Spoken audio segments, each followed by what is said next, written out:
8 வயசு பிள்ளை கேட்குது, எனக்கு ஞானஸ்தானம் வேணும்னு கேட்குது. பாஸ்டர் வந்து எங்கிட்ட கேட்குறாரு, இப்போ ஞானஸ்தானம் எத்தனை வயசில் கொடுக்கலாம், ஏன் கேட்டீங்கன்னு கேட்டேன். இந்த பிள்ளைக்கு ஞானஸ்தானம் கொடுக்காட்டி பாவம் வந்துடும் எனக்குங்கிறாரு.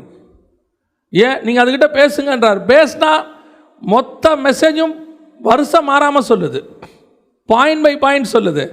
ஏதோ மனப்பாடம் பண்ணி சொல்லுதுன்ட்டு கேள்வி கேட்டால் அவ்வளவு தெளிவாக பேசுது 8 வயசில்.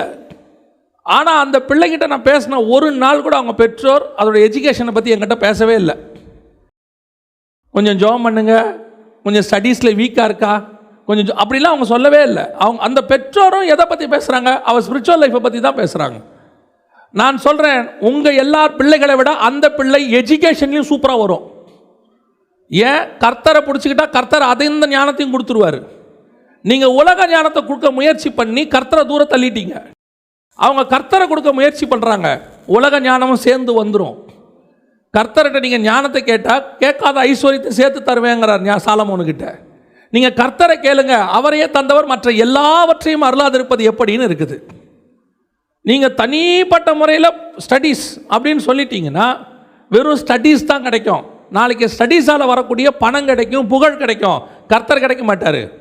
நாளைக்கு உங்கள் பையனோ பொண்ணோ ஒருவேளை வருகை தாமதிச்சா நல்ல கணவன் மனைவியாக மாறணும்னா கர்த்தர் இல்லாமல் முடியாது.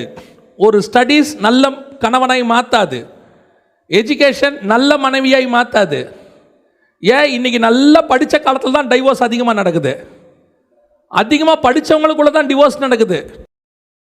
அதிகமாக வேலை பார்க்குறவங்கள்ட்ட தான் டிவோர்ஸ் நடக்குது. படிப்பு டிவோர்ஸை குறைக்காது, கர்த்தர் தான் டிவோர்ஸை குறைப்பார். அப்போ உன் பிள்ளைக்கு எது தேவை, முதல்ல கர்த்தர்.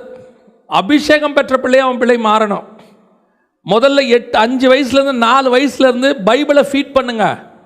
ஏ ஃபார் ஆப்பிள் இல்லை, ஏ ஃபார் ஆரோன் சொல்லிக் கொடுங்க. வீட்டில் இசட் வரைக்கும் இருக்குது, ஜகரியா வரைக்கும் இருக்குது. A for Aaron, B for Beulah, C for Caleb எல்லாம் இருக்குது பைபிளில். எடுத்து பாருங்கள், இசட் வரைக்கும் போடுங்க. போட்டு உன் பிள்ளைக்கு ஆல்ஃபபெட் சொல்லிக் கொடுங்க.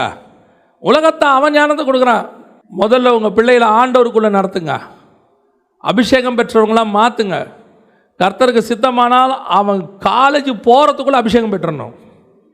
கர்த்தருக்கு சித்தமானால் ஸ்கூல் முடிக்கிறதுக்குள்ளே அபிஷேகம் பெற்றணும் அவன். அதுக்கப்புறம் பாவத்தை பற்றி நீ பயமே பட வேண்டாம், ஆவியானவர் அவனை உலகத்துக்குள்ளே நடத்தி கொண்டு போயிடுவார்.